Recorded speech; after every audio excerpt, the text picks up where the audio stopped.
I think that a lot of people don't give much attention to the headline when they're writing. A slant on it, give it an angle, which I think works better. With the experience of doing this for the last 3 years, we developed some sort of rules that we apply to headlines. For example, we don't like a headline that is a question, although if you read the opinions of most bloggers, they say, yeah, questions will generate interest and people reading. The problem is, if you pose a headline with a question, they tend to answer the questions without actually clicking and reading the article. If you're boring the people who are looking for your article, then nobody's going to read your article. Even if one of those bored people post it on their site.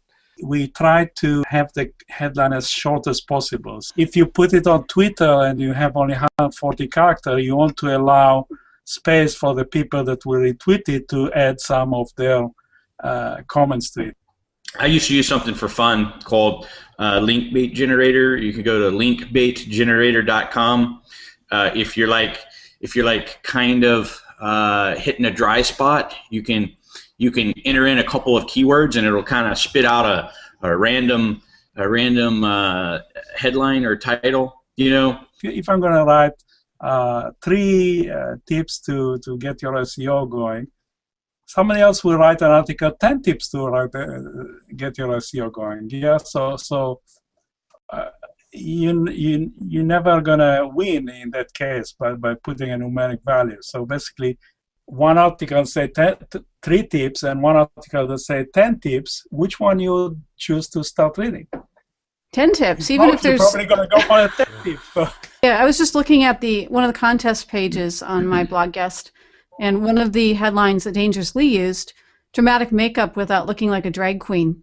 And there's something about adding the drag queen at the end that says, "Oh, now I'm curious," like hoping. Yeah, it's kind of funny, you know, like looking like a drag queen. You know, something that might make someone chuckle. It's also going to most likely make them click. Whenever a blogger refuses an article from the gallery, or whether it's one that's being posted directly, the mods at MyBlogGuest.com gets a notification, and that's now sometimes the reason for the refusal is valid. I've got too many of these posts, or I didn't ask for this post in the first place. Other times it's things like link is irrelevant, or poor structure, poor English, needs too much editing. All of those I've seen today, and I then pull up all of that author's work and check it. So by putting out one bad article, everything you write will be checked, so it better be good. Because if there's a consistent pattern of irrelevant links or poor English, then all of the members' articles will be automatically held for checking before they go live. It doesn't work, but people keep trying to do it. I think that's key that you said unnatural. If it doesn't read like a, if it makes you stop and say, why is this link here, then that would be unnatural.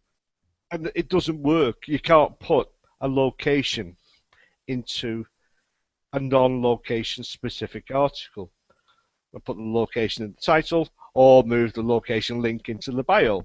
I think if you do what you would like to see done, therefore I try to behave as I would like other people to behave. I'm to check all the images, which are very often non-commercial use only. And in case anyone doesn't know what non-commercial use means, it means you can't put them on a blog where there's any advertising, any monetization at all. So if it's got a $ with a line through it, you can't use it. It's just Phrase Express. I presume it's .com. It's a free download, and you can type in your own macros but it's not like a word macro. It's much easier to use. If you type in the same thing over and over and over, you can just put in a short code. There's a couple main things. One, we did recently add support for Pinterest. As far as I know, we're the only platform that does support Pinterest. One of the most interesting things is Viral Content Buzz is the community has really been promoting us a lot. In terms of unsolicited user reviews. Users they use the platform, they like it, they blog about it, and then everyone tweets about it, and so the community has really been doing an excellent job of not only supporting us but just spreading the word, and so just the word of mouth is really starting to snowball, and the activity level has gone up tremendously. A couple of exciting things that are coming up. We're going to be adding support for Google Plus and StumbleUpon. So once we do that, you're going to have pretty much all of your major social platforms covered. You're going to have, Facebook and Twitter, which we've had from the beginning, Pinterest, Google Plus, which is obviously one of the most important social networks, or at least from an SEO perspective, it's going to be, and then StumbleUpon, which is some of the coolest stuff I've ever found on the web has come from StumbleUpon. Once in a while, an article will start becoming viral, but you cannot predict Sure. which one. And also the categories that they have, it's very difficult to match a category to what you're writing. For example, they don't have a social media category. What'll normally happen is you'll get a little bit of traffic from it. Most of the time it'll just send a little bit of traffic. But every once in a while, if you are really producing good content, every once in a while you'll have something go really viral, and that's a lot of fun when that happens. Yeah, usually what I do when I have that problem is I'll usually start with a broad category like internet or something, and then because you can put I believe up to 5 tags once you choose your category, where you get about 5, I believe, total. And I also think there's a category like cyberculture or something, and then there's internet. So I'll usually start with a broad category like maybe internet, then comma cyberculture, comma social media. People sometimes try to make the bio like an extension of the article.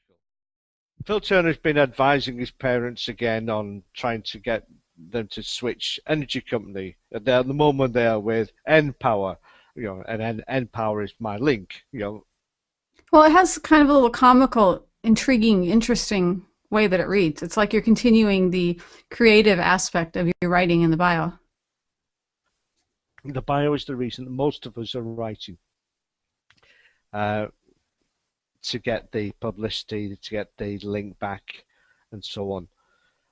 So the bio has to get through. The bio has to... I like the topic of bios. We're covering that in the Twitter chat on Thursday, so if you want to hear some more of Anne's recommendations for bios, and especially as it relates to Google, join us on the Twitter chat, 11 a.m. Eastern Standard Time on Thursdays with the hashtag MyBlogGuest. See you in the MyBlogGuest community, and thanks for joining us on the MyBlogGuest Google Hangout on Air.